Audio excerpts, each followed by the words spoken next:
place à Jacques Mukonga Sefou du barreau de Lubumbashi sur un nouveau sujet.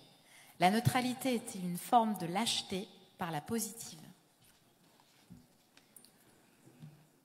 Mesdames, Mesdemoiselles et Messieurs, la neutralité est-elle une forme de lâcheté? Sans blague, ce sujet n'est pas une blague. Car c'est du procès de la neutralité qu'il s'agit, procès ardu s'il en est. Aussi, il me semble que cette audience eût dû se tenir ailleurs, plutôt qu'à Lausanne, ici, sur le territoire suisse. Cette Suisse altière qui aura fait de sa neutralité bicentenaire une religion d'État. Il y aurait tout lieu d'ordonner le renvoi de juridiction pour cause de sûreté publique. Mais passons. Honorables jurés, commençons par dissiper tout malentendu sur le sujet et voyons en quoi le neutre diffère à la fois de l'éclectique et du partisan. En effet, devant une problématique donnée, le partisan assume ou la thèse ou l'antithèse. L'éclectique se situe à califourchon sur la thèse et sur l'antithèse dont il tire une synthèse, alors que le neutre, lui, se refuse de prendre parti, ni pour la thèse, ni pour l'antithèse, ni pour la synthèse, ni pour l'un, ni pour l'autre des deux antagonistes, ni pour Césaire, ni pour Senghor, ni pour Voltaire, ni pour Rousseau, ni pour ni contre l'avortement, ni pour ni contre la peine de mort. Et pour être contemporain, le neutre n'est ni pour le Grand Barça, ni pour l'autre équipe.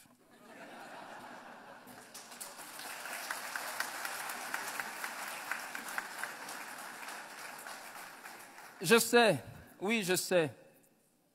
On nous a vanté 1000 vertus de la neutralité.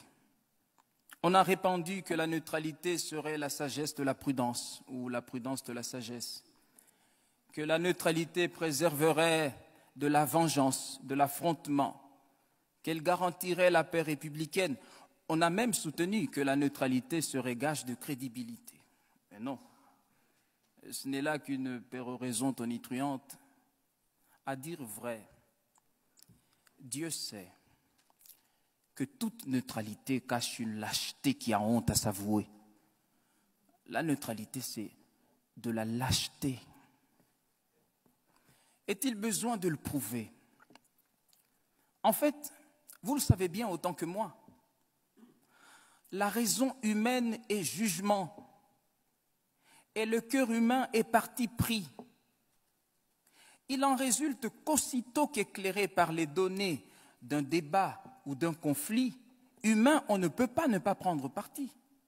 La neutralité donc, si tant est qu'il soit possible d'être neutre, la neutralité, dis-je, n'est qu'une posture d'imposteur, adoptée pour le besoin de la cause ou pour la cause du besoin. Un leurre, une ruse. Et Pierre Billon a eu tant raison d'affirmer que la neutralité est une chose qu'on trouve dans les discours, pas dans le cœur des gens. Dès lors, si s'interdire de clamer tout haut ses convictions par peur d'en subir les conséquences n'est pas de la lâcheté, si s'interdire l'action par crainte de représailles n'est pas de la lâcheté, si, mais enfin, voir l'injustice et passer son chemin n'est pas de la lâcheté, admettez néanmoins que cela y ressemble beaucoup. Non, jamais, jamais. La neutralité n'est pas une vertu. Des individus aux États, elle reste une veulerie. Et quoi? Un ami qui a fait vœu de ne jamais prendre parti pour personne. Non, merci.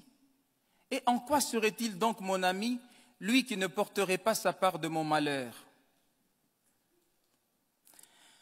Que la neutralité nous préserve du chaos de l'affrontement. Oui, j'entends bien. Autant heureusement qu'elle permette à l'injustice de prospérer. Voir la Shoah, l'apartheid, la ségrégation raciale, la xénophobie, l'esclavage sexuel, des avocats emprisonnés, Des millions de morts et des viols à l'est du Congo, mon pays, la République très très démocratique du Congo.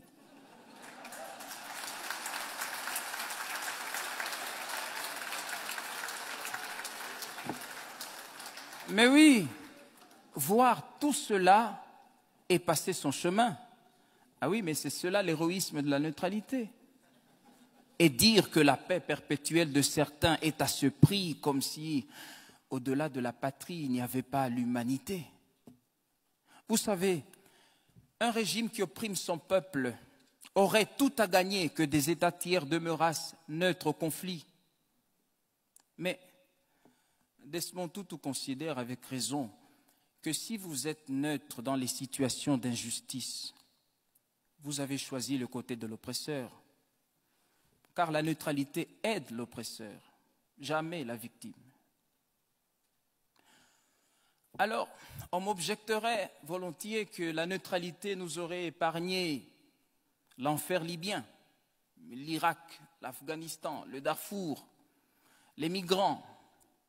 Certes, mais comprenez-moi bien, si je conçois que l'indifférence et l'inaction qu'implique la neutralité sont funestes, je n'applaudis pas pour autant des interventions arbitraires, dictées par des convictions parfois insincères.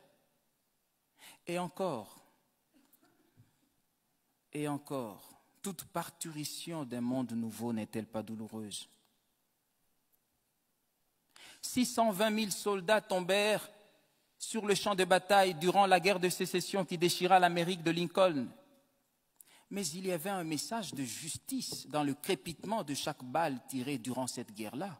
Oui, ces crépitements d'obus étaient autant de voix qui s'élevaient en chœur pour rappeler, si besoin en était encore, que tous les hommes naissent libres et égaux en dignité et en droit.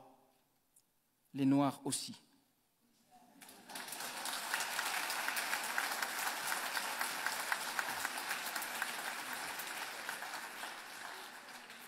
La neutralité, c'est un leurre. Tenez, le géant d'Asie a promis d'être de toute neutralité, sapristi. Une aubaine pour les roitelets du Gondwana qui jubilent et rendent grâce aux descendants de Mao d'avoir des droits de l'homme une vision aussi grande que leur taille.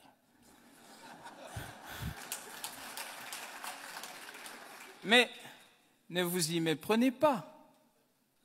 Pékin se tait parce que Mao est à table, la table de Mendeleïev.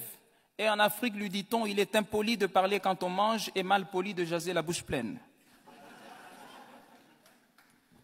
La neutralité a engendré la langue de bois, ce patois des politiques et des technocrates irrésolus, des lâches qui effraient l'opinion publique.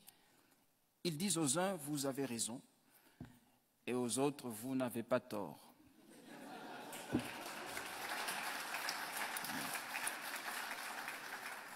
Mais je veux dire, il est honteux d'être sans honte. Est-ce cela la politique?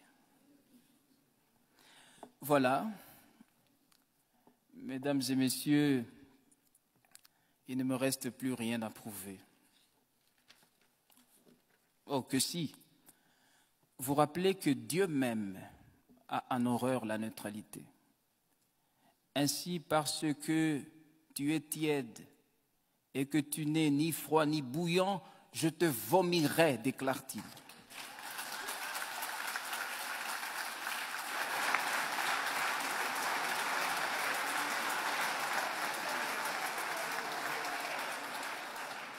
Voilà, mesdames et messieurs, la preuve est faite. Maintenant, laissez-moi vous dire que j'ai un rêve. Moi aussi, bien sûr, n'ayant pas le monopole du sommeil, Martin Luther King ne peut avoir celui du rêve. J'ai fait un rêve, et mon rêve le voici. Et si ce 33e congrès de la CIB était celui de la rencontre de chaque avocat avec sa cause humaniste, l'idéal pour lequel il devrait désormais vivre et même mourir s'il le faut. Et quittez la tranquillité de votre neutralité. Pour les avocats dignes de la robe qu'ils portent, disait Jacques Isorni, il n'y a que le grand combat, avec tous ses dangers et tous ses risques. Car un avocat sans histoire n'est pas un avocat. C'est tout au plus un fonctionnaire de la justice qui fait ses heures de justice et les vend le mieux qu'il peut.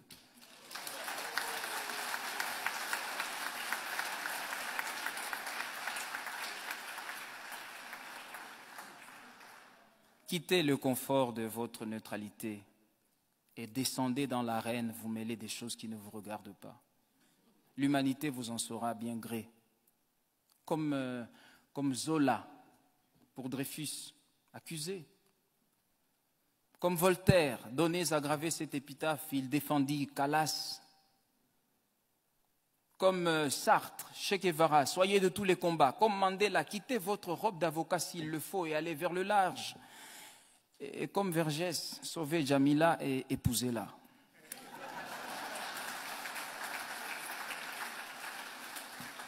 Indignez-vous, engagez-vous, car celui qui n'est pas dégoûté par ce qui est dégoûtant est encore plus dégoûtant que ceux qui ne le dégoûtent pas.